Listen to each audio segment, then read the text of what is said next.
Ahí está la reina de Silver Lake.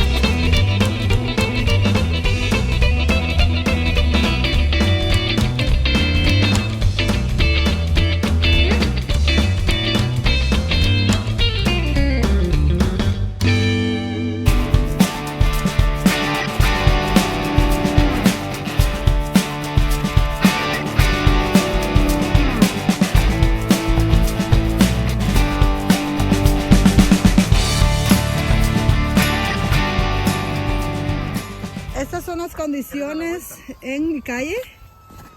Hay unos pedacitos limpios, otros no. Y la calle de la Dora está completamente bloqueada. Ustedes pueden ver, esto está horrible, no se puede transitar de ninguna forma. Dios santo. ¡Ay! Las calles están malas.